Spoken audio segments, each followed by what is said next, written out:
அனைவருக்கும் இனிமையான காலை வணக்கம் மற்றும் ஒரு புதிய நாளில் தலைவாசல் நிகழ்ச்சியுடன் சந்தித்துக்கின்றோம். இன்று ஒரு சிறப்பு நாள். இலங்கை வாழ் முஸ்லிம்கள் புனிதமிகு தியாக திருநாளாம் ஈதுல் அல்ஹா ஹஜ் பெருநாளை கொண்டாடி கொண்டிருக்கின்றார்கள். எனவே வசந்தம் தொலைக்காட்சி சார்பாக இனிமையான வாழ்த்துக்களை தெரிவித்துக் கொள்கின்றோம். ஈத் முபாரக். இலங்கை எமது நாட்டை பொறுத்தவரைக்கும் பல்லின சமூகம் வாழுகின்ற ஒரு பூமியாக, பல்லின சமூகம் வாழுகின்ற ஒரு தேசமாக இருக்கின்றது.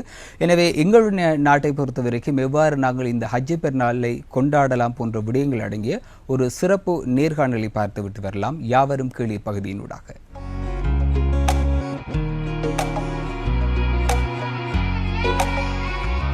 அனைவருக்கும் இனிமையான காலை வணக்கம் மற்றும் ஒரு புதிய நாளில் தலைவாசல் நிகழ்ச்சியுடன் சந்திக்கின்றோம். இன்றைய தலைவாசல் நிகழ்ச்சியின் யாவரும் கீழீர் பகுதியூடாக ஒரு சிறப்பு நேர்காணலோடு இணைந்து கொள்ள இருக்கின்றோம். குறிப்பாக இன்றைய தினம் ஒரு சிறப்பான நாள். இலங்கை வாழ் முஸ்லிம்கள் அவர்களுடைய பெருநாட்களை கொண்டாடி கொண்டிருக்கின்றார்கள். 2 பெருநாட்கள் முஸ்லிம்கள் கொண்டாடுகின்றார்கள். அதில் ஒன்று ஈகை திருநாள், மற்றொன்று தியாக திருநாள். இன்றைய தினம் இலங்கை வாழ் முஸ்லிம்கள் புனிதமிகு ஹஜ் பெருநாளை கொண்டாடி கொண்டிருக்கிறார்கள். பல ஆயிரம் ஆண்டுகளுக்கு முன்னர் அரபு நாட்டில் இடம்பெற்ற இணையற்ற தியாகத்தை இதயத்தில் ஏற்றி இப்பாரெல்லாம் புனித ஹஜ் பெருநாளை கொண்டாடி கொண்டிருக்கும் இஸ்லாமியர்களுக்கு வசந்தம் தொலைக்காட்சி சார்பாக இனிமையான ஈதுல் அல்ஹா ஹஜ் பெருநாள் நல்வாழ்த்துக்களை தெரிவித்துக் கொள்கின்றோம். ஈத் முபாரக்.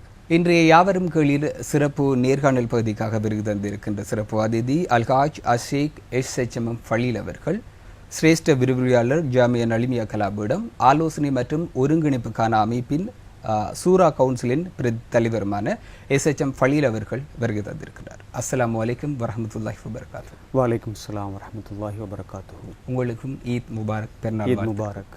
குறிப்பாக முஸ்லிம்கள் 2 பெருநாட்களை கொண்டாடி கொண்டிருக்கிறார்கள். ஒன்று ஈகை திருநாள், மற்றது தியாக திருநாள். இன்றைய தினம் தியாக திருநாளை நாங்கள் கொண்டாடி கொண்டிருக்கின்றோம். இது ஒரு பல்லின சமூகம் வாழுகின்ற ஒரு நாடு. எனவே ஒவ்வொரு பண்டிகைகள் பற்றியும் ஒவ்வொரு விழிப்புணர்வு மக்களுக்கு தேவைப்படுகின்றது. இன்றைய இந்த ஹஜ் பெருநாளை பொறுத்த வரைக்கும் எவ்வாறான ஒருங்கிணைப்புகள், எவ்வாறான செயற்பாடுகள் காணப்படுகின்றது? பொதுவாக முஸ்லிம்களுடைய பெருநாட்கள் பற்றிய ஒரு அறிமுகத்தினை தாருங்கள். பிஸ்மில்லாஹ் ரஹ்மான் ரஹீம். அளவற்ற அருளாளன், நிகரற்ற அன்புடையவன் அல்லாஹு தாலாவுடைய பேருநாமத்தினால் இந்த நிகழ்ச்சியை நாங்கள் ஆரம்பிக்கின்றோம். இப்படியான ஒரு நிகழ்ச்சியிலே சந்திப்பதை இட்டு நான் பெருமகிழ்ச்சி அடைகின்றேன். இன்று இலங்கை வாழ் முஸ்லீம்களை பொறுத்தவரையில் அவர்கள் தங்களுடைய இந்த தியாக திருநாளை கொண்டாடி கொண்டிருக்கிறார்கள். இந்த நேரத்திலே இந்த நிகழ்ச்சியை பார்த்து கொண்டிருக்கின்றவர்களை பொறுத்தவரையில் அவர்கள் இந்த முஸ்லீம்களுடைய பெருநாள் சம்பந்தமாக ஒரு தெளிவு அவர்களுக்கு தேவைப்படக்கூடிய ஒரு நிலையில் அவர்கள் இருக்கிறார்கள். எனவே நான் நினைக்கின்றேன் இந்த 2 பெருநாட்களை பற்றி ஒரு சிறு அறிமுகத்தை முதலிலே கொடுக்க வேண்டியிருக்கிறது. உங்களுக்கு தெரியும், ஒவ்வொரு மதத்தவர்களும் தங்களுடைய வாழ்நாளிலே ஒரு வருடத்திலே பல பண்டிகைகளை, திருநாட்களை அவர்கள் கொண்டாடுகிறார்கள். முஸ்லீம்களை பொறுத்தவரையில் அவர்களுக்கு ஒரு வருடத்தில் 2 நாட்கள் பண்டிகைகளாக அறிமுகப்படுத்தப்பட்டிருக்கிறது. அதுதான் 9வது மாதம் அவர்கள் ரமலானுடைய மாதம் என்று சொல்வார்கள். அதாவது அரபு கலண்டரின் 9வது மாதம் ரமலானுடைய மாதம். அது 30 நாட்கள் அவர்கள் விரதம் இருக்க வேண்டும். அந்த விரதத்தை தொடர்ந்து வருகின்ற 30வது நாள் முடிந்ததற்கு பின்னால் வருகின்ற ஷவ்வால் எனப்படக்கூடிய 10வது மாதத்தின் 1வது நாளிலே தான் அதாவது நோன்பு பெருநாளை அவர்கள் கொண்டாடுவார்கள். அதற்கு பிறகு எனவே ஒரு கடமை முடிவடைந்ததற்கு பின்னால் சந்தோஷமாக அந்த கடமையை முடித்து வைக்கும் நோக்கில்தான் அந்த பெருநாள் கொண்டாடப்படுகிறது. அது முதலாவது. இரண்டாவது, அரபு மாதங்கள், அதாவது 12 மாதங்கள் இருக்கின்றன. அதில் கடைசி மாதமாகத்தான் துல்ஹிஜ்ஜா எனப்படக்கூடிய மாதம் இருக்கிறது. அந்த மாதத்தின் 10வது நாளிலே தான் ஹஜ்ஜி கடமை நிறைவடைகிறது. உங்களுக்கு தெரியும், சவுதி அரேபியாவில் இருக்கின்ற அந்த பிரதேசத்திலே அது முடிவடைவதை கொண்டாடும் முகமாகத்தான் ஹஜ்ஜி பெருநாள் என்ற அந்த தினமும் அனுஷ்டிக்கப்படுகிறது. உண்மையில் உங்களுக்கு தெரியும், ரசூல் ஸல்லல்லாஹு அலைஹி வஸல்லம் அவர்கள் மக்காவிலிருந்து மதீனாவுக்கு போனார்கள். அவர்கள் அங்கு சென்ற பொழுது அங்கிருந்த பல சமயத்தவர்களையும் அவர்கள் அங்கு சந்தித்தார்கள். அவர்கள் வித்தியாசமான பல நாட்களிலே தங்களுடைய சந்தோஷங்களை வெளிப்படுத்தும் வகையிலே பெருநாட்களை கொண்டாடி கொண்டிருப்பதை கண்ட அவர்கள் முஸ்லீம்களாகிய அவர்கள் ஒரு தனித்துவமான சமூகம் என்ற வகையிலே அவர்களுக்கென்று அறிமுகப்படுத்திய 2 நாட்களும் தான் இந்த அதாவது நோன்பு பெருநாளும் ஹஜ் பெருநாளும் என்பதாகும். இதுதான் இந்த பெருநாள் சம்பந்தமான ஒரு அடிப்படையான தகவலாக இருக்கிறது. சரி, ஹஜ் பெருநாள் சமாதான திருநாள், ஹஜ்ஜுடைய காலம் சமாதான காலம், ஹஜ்ஜுடைய பூமி மக்கா பூமி, அது ஒரு சமாதான பூமி. எனவே இந்த பெருநாட்களை பார்க்கின்ற போது இஸ்லாமியர்களுடைய அந்த கொண்டாட்டங்கள் எவ்வாறு கொண்டாடப்படுகின்றது? இது ஒரு தியாக திருநாளாக அறிமுகப்படுத்தப்பட்டிருக்கின்றது. எனவே இந்த பெருநாள் எவ்வாறு கொண்டாடப்படுகின்றது, அதனுடைய என்ன சிறப்புகள் அடங்கியிருக்கின்றது? உண்மையில் இந்த 2 பெருநாட்களையும் பொறுத்தவரையில் பல தனித்துவங்களை, விசேடமான அம்சங்களை அந்த 2 பெருநாட்களும் கொண்டிருக்கின்றன. முதலிலே இந்த 2 திருநாட்களிலும் எந்த விதமான அனாச்சாரங்களும் இடம்பெற மாட்டாது. அதாவது பொதுவாகவே அதாவது இஸ்லாத்தை பொறுத்தவரையிலே மது பாவிப்பது, அதே நேரத்தில் மற்றவர்களுக்கு தொந்தரவு செய்வது, தங்களுடைய சந்தோஷத்தை அவர்கள் வெளிப்படுத்துகின்ற பொழுது மற்றவர்களுக்கு இடையூறாக இருப்பது, இதெல்லாம் சில நேரங்களில் பெருநாட்களின் பொழுது இடம்பெறலாம் அல்லவா? அவை பொதுவாகவே இஸ்லாத்தை பொறுத்தவரையிலே முற்றுமுழுதாக தடை செய்யப்பட்டிருக்கின்றன. எனவே பெருநாட்கள் என்று வருகின்ற பொழுது இந்த சூது விளையாடுவதாக இருக்கலாம், அல்லது மது குடிப்பதாக இருக்கலாம், அல்லது மற்றவர்களுக்கு தொந்தரவு செய்வதாக இருக்கலாம், இவை இடம்பெறக்கூடாது என்பதில் இஸ்லாம் மிகவும் கடுமையாக இருக்கிறது. அது முதலாவது விஷயம். இரண்டாவது, குறிப்பிட்ட ஒரு பெருநாளினுடைய முதலாவது நாள் ஆரம்பிப்பது சுமாராக ஒரு 4:30 மணி 5 மணி காலை வேளையிலே எல்லோரும் போல் எழும்புவார்கள். எழும்பி அவர்கள் தஹஜ்ஜுடைய தொழுகை என்ற தொழுகையை அவர்கள் காலை தொழுகையை தொழுவார்கள். அதற்கு பிறகு பள்ளிவாயிலுக்கு ஆண்கள் சென்று அவருடைய தொழுகையை நிறைவேற்றுவார்கள். நிறைவேற்றி விட்டு வந்து அவர்கள் குளித்துக் கொள்வார்கள். குளித்து கொண்டு புத்தாடைகளை அணிந்து கொண்டு அவர்கள் பள்ளிவாயிலை நோக்கி செல்வார்கள். பள்ளிவாயிலே அங்கு ஒரு பிரசங்கம் இடம்பெறும். அதே போன்று 2 ரக்காத்துக்களுடைய தொழுகை இடம்பெறும்.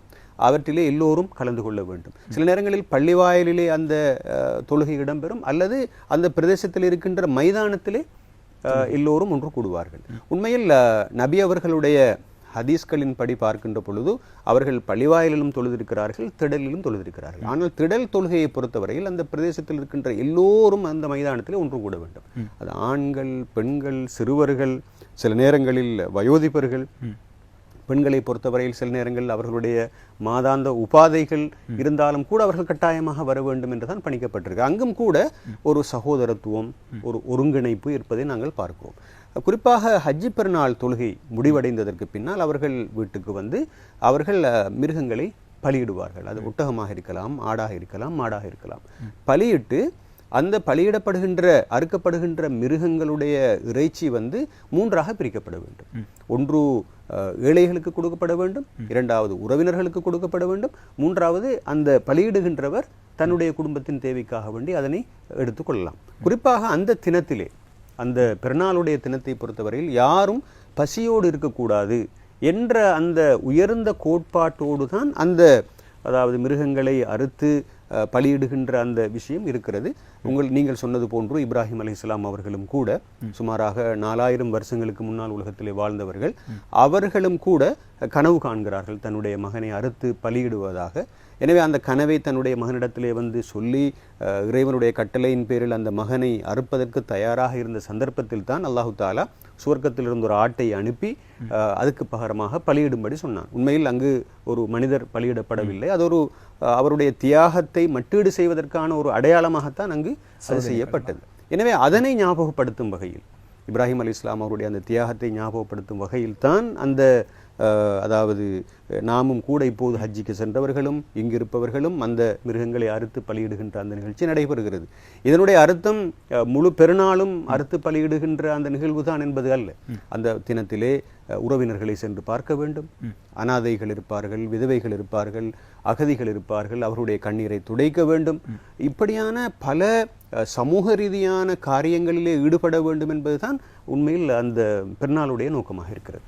சரி, குறிப்பாக இது ஒரு பல்லின சமூகம் வாழுகின்ற ஒரு பூமியாக இருக்கின்றது, பல்லின சமூகம் வாழுகின்ற ஒரு நாடாக இருக்கின்றது.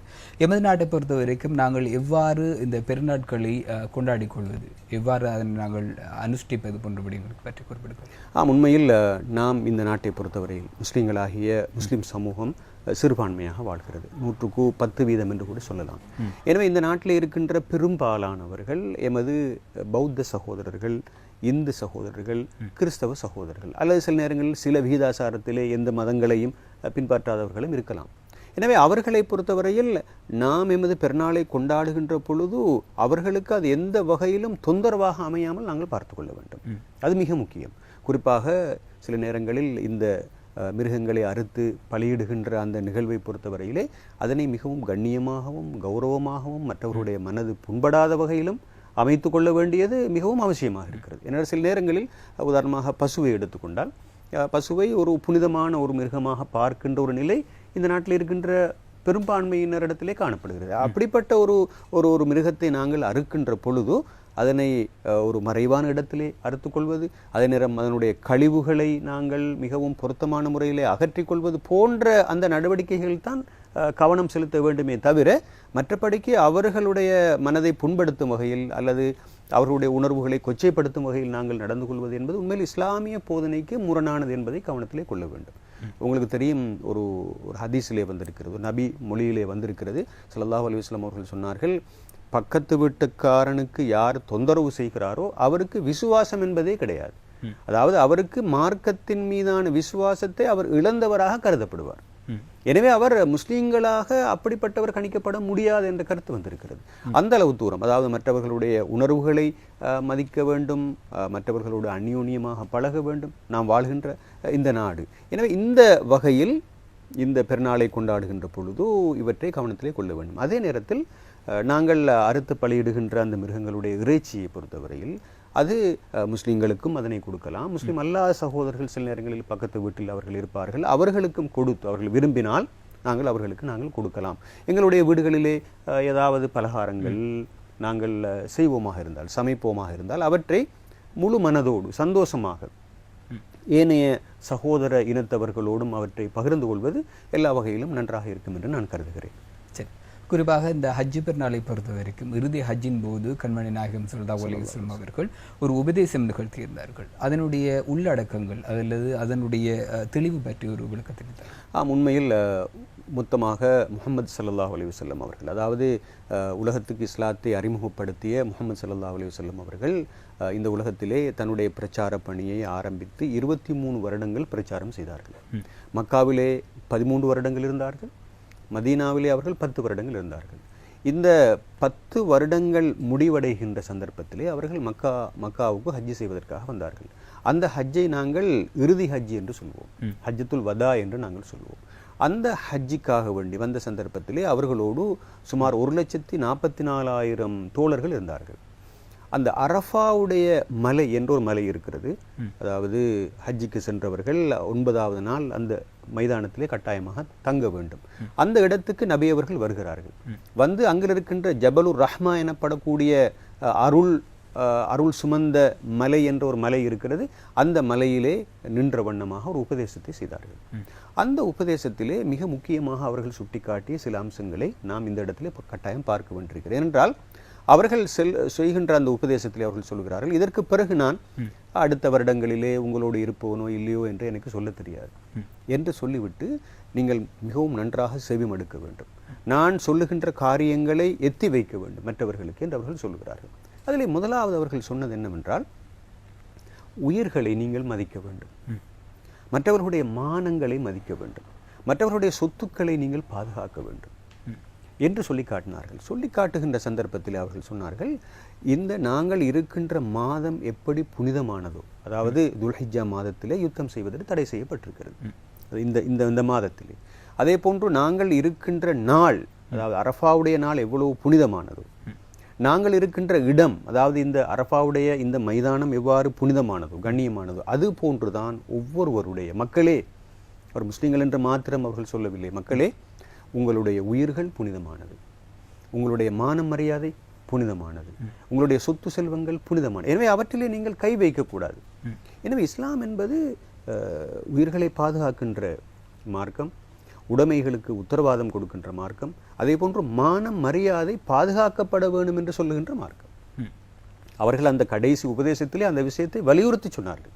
அதாவது எந்த மனிதன், அது யாராக இருக்கட்டும், அவர் முஸ்லிமாக இருக்கட்டும் அல்லது முஸ்லிம் அல்லாத ஒருவராக இருக்கட்டும், அவருடைய உயிர் மீது அத்துமீறல் செய்வராக இருந்தால் அவர் இந்த குறிப்பிட்ட மாதத்தின் மீது அத்துமீறல் செய்தவராக, அந்த புனிதமான பூமியின் மீது அத்துமீறல் செய்தவராக கருதப்படுவார் என்ற கருத்தை அவர்கள் அந்த இடத்திலே சொல்லி காட்டுகிறார்கள். மிக முக்கியமான ஒரு கருத்து.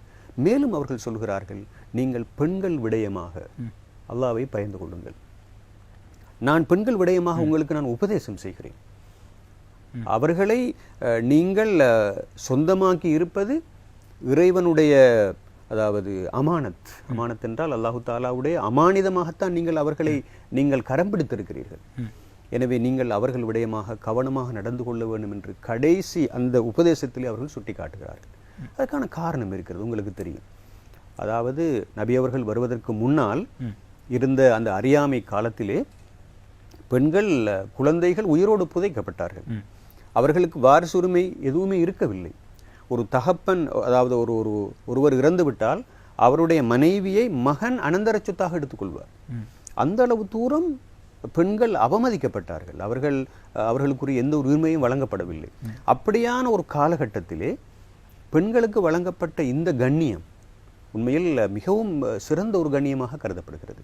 உங்கள் குர்ஆனை நீங்கள் எடுத்து பார்த்தால் ஒரு தாய்க்குரிய அந்தஸ்து வழங்கப்பட்டிருக்கின்ற முறையை, அந்த தாய் எவ்வளவு கஷ்டப்பட்டு அந்த பிள்ளையை பெற்றெடுத்தால், அவள் எவ்வளவு தூரம் தியாகங்களை செய்திருக்கிறாள், பாலூட்டி இருக்கிறாள். எனவே தந்தையை விடவும் தாய்க்கான இடம் அல் குர்ஆனிலே அதிகமாக வழங்கப்பட்டிருப்பதை நாங்கள் பார்க்கிறோம். அதுதான் ஒரு பெண்ணுக்கு வழங்கப்பட்டிருக்கின்ற உச்ச கௌரவமாக நாங்கள் பார்க்கிறோம். எனவே அவர்கள் தன்னுடைய இறுதி உபதேசத்திலே இந்த பெண்களுக்கான இந்த உரிமைகள் தொடர்பாக மிகவும் வலியுறுத்தி சொல்வதை நாங்கள் பார்க்கிறோம். இப்படியாக நான் நினைக்கின்றேன், எல்லாவற்றையும் சொல்வதற்கான நேரம் கிடையாது. நீங்கள் கூகுளிலே சென்று அதாவது நபி அவர்களுடைய அரஃபா சேர்மன் என்று நீங்கள் அடித்து பார்த்தீர்கள் என்றால் அங்கு மேலதிகமான விளக்கங்களை பெற்றுக்கொள்ள முடியுமாக இருக்கும். சரி, குறிப்பாக இந்த குர்பானி என்கின்ற பார்க்கின்ற போது நாங்கள் அது கட்டாயம் நிறைவேற்றியாக வேண்டிய ஒரு கடமையாக இருக்கின்றதா, அல்லது யார் யார் அதனை நிறைவேற்ற வேண்டும் என்கின்ற ஒரு தேவைப்பாடு இருக்கின்றது இன்றைய நாளை பொறுத்தவரை? இன்றைய நாளை பொறுத்தவரையில் இன்று நாங்கள் பெருநாளை கொண்டாடி கொண்டிருக்கிறோம். இன்றும் 11வது நாள், 12வது நாள், 13வது நாள் ஐயாமு தஷ்ரீக் என்று நாங்கள் சொல்வோம். 10வது நாள் பெருநாளுடைய தினம், அதுக்கு பிறகு 11வது நாள், 12, 13 இந்த 4 நாட்களிலும் இந்த அதாவது மிருகங்களை குர்பான் செய்யலாம் என்பதுதான் இங்கு பெருநாளிலே இருக்கின்ற விசேஷமான ஒரு அம்சம். ஆனால் அது ஒரு கட்டாய கடமை அல்ல. அது ஒரு கட்டாயம் நிறைவேற்ற வேண்டும், நிறைவேற்றாவிட்டால் அவர் ஒரு பாவியாக கருதப்படுவார் என்ற எந்த ஒரு கருத்தும் அங்கே. அதாவது பெரும்பாலான இஸ்லாமிய அறிஞர்களை பொறுத்தவர்கள் அவர்கள் சொல்லுகின்ற கருத்து அவர் சுன்னா முஅக்கதா என்று சொல்வார்கள். சுன்னா முஅக்கதா என்றால் அது ஒரு அதிகமாக வலியுறுத்தப்பட்ட ஒரு ஒரு வழிமுறை தானே தவிர அது ஒரு பாவம் அல்ல. எனவே சிலர் தவறாக விளங்கி இருக்கிறார்கள். தொழுவது எப்படி கடமையோ, ஹஜ் செய்வது எப்படி கடமையோ, நோன்பு பிடிப்பது எப்படி கடமையோ, அது போன்ற ஒரு கடமை தான் இந்த உலகையா கொடுப்பது அல்லது குர்பான் கொடுப்பது என்ற ஒரு கருத்தொண்டு சமூகத்தில் இருக்கிறது. அப்படி அல்ல. ஆனால் எமது சமூகத்தில் நிறைய கடமைகளை நாங்கள் பால்படுத்தி இருக்கிறோம். இப்படிப்பட்ட ஒரு உபரியான வணக்கத்திற்கு நாங்கள் அளவுக்கு மீறி முக்கியத்துவம் கொடுப்பது போன்ற ஒரு நிலையும் காணப்படுகிறது. அது தவிர்க்கப்படணும். இரண்டாவது, இந்த நாட்டை பொறுத்தவரையில் உதாரணமாக மாடுகளை, அதாவது மாட்டை அறுத்து பலியிடுவது என்பது ஒரு சென்சிட்டிவான மேட்டர்னு சொல்வார்கள். அதாவது ஒரு உணர்ச்சி பூர்வமான ஒரு விஷயம். தற்போது உங்களுக்கு தெரியும், அது தொடர்பான கதையாடல்கள் எல்லாம் மிகவும் அதிகமாக இந்த நாட்டில் இருக்கின்ற பொழுது நாங்கள் அதுக்கு பதிலாக ஆட்டை கொடுக்கலாம். ஆனால் ஆட்டையும் கொடுப்பதற்கான ஒரு சூழ்நிலை காணப்படவில்லை என்றால் இவற்றினுடைய பெருமதியை நாங்கள் ஏழைகளுக்கு, அதாவது சதக்காவாக, உபரியான ஒரு தர்மமாக கொடுக்கலாம், பணமாக கொடுக்கலாம், அதனுடைய பெருமதியை கொடுக்கலாம் என்ற நிலை காணப்படுகிறது. எனவே இந்த பகுதிகளை கொஞ்சம் விலகிக் கொள்ள வேண்டும் நாங்கள். அதே நேரம் இன்னொரு விஷயம், இந்த ஆடு மாடுகளை நாங்கள் டிரான்ஸ்போர்ட் பண்ணுகின்ற பொழுது இந்த நாட்டு சட்டம் இருக்கிறது. இப்படியான வாகனத்தில் தான் கொண்டு வர முடியும், இப்படித்தான் அதற்குரிய அனுமதிகளை பெற வேண்டும், இந்த மிருகத்தை இப்படித்தான் நடத்த வேண்டும் என்றெல்லாம் சொல்லப்பட்டிருக்கு. பொதுவான நியதிகள் காணப்படும். அவற்றை நாங்கள் கவனமாக பின்பற்ற வேண்டியிருக்கிறது. ஏனென்றால் இஸ்லாத்தை பொறுத்தவரையில் மிருக வதை என்பது ஒரு பயங்கரமான பாரதூரமான குற்றம். ஒரு பெண்ணை பற்றி ஸல்லல்லாஹு அலைஹி வஸல்லம் அவர்கள் சொன்னார்கள், ஒரு பூனையை கட்டி வைத்து அந்த பூனைக்கு சாப்பாடு கொடுக்கவும் இல்லை, தண்ணீர் கொடுக்கவும் இல்லை, அந்த பூனை தானாக சென்று தன்னுடைய உணவுகளை தேடிக்கொள்வதற்கு அனுமதிக்கவும் இல்லை. அப்படியான சூழ்நிலையில் அந்த பெண் ஒரு வணக்கவாளியாக இருந்தும் கூட அவள் நரகத்தில் நுழைந்தாள் என்று ஸல்லல்லாஹு அலைஹி வஸல்லம் அவர்கள் சொல்லியிருக்கிறார்கள். எனவே அப்படியாக இருந்தால் வணக்க வழிபாடுகளிலே ஒரு மனிதன் உச்சக்கட்டத்தை அடையலாம், இறைவனை திருப்திப்படுத்துகின்ற அந்த காரியங்களிலே உச்சக்கட்டத்தை அடையலாம். ஆனால் அவன் மிருகங்களுக்கு தொந்தரவாக அமைவானாக இருந்தால், மனிதர்களுக்கு எவ்வளோ அவன் உதவியாக அமைய வேண்டும் என்பதை நாங்கள் அதிலிருந்து புரிந்து கொள்கிறோம். மிருகங்களுக்கு அவன் தொந்தரவாக அமைவானாக இருந்தால் அவன் எவ்வளவு நற்காரியங்கள் செய்தாலும் இறைவனுடைய நெருக்கத்தை அடைய முடியாது என்பதை அது காட்டுகிறது. எனவே அது சம்பந்தமான மிருகங்களை கவனமாக பாதுகாத்து கொள்ள வேண்டும் என்ற தொடர்பாக நிறையவே ஹதீஸ்கள் வந்திருக்கின்றன. உதாரணமாக ஒரு ஹதீஸை நான் இந்த இடத்திலே சொல்கின்றேன்.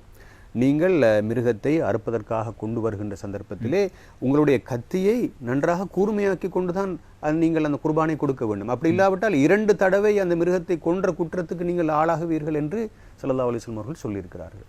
அந்த அளவு தூரம். அதற்கு நீங்கள் ராஹத்து கொடுக்க வேண்டும். அதாவது அந்த மிருகத்தை பயமுறுத்தி ஓட்டி வரக்கூடாது, அந்த மிருகத்துக்கு முன்னால் இன்னொரு மிருகத்தை வைத்துக்கொண்டு குர்பானை கொடுக்கக்கூடாது என்ற சட்டங்கள் எல்லாம் இஸ்லாத்திலே காணப்படுகின்றன.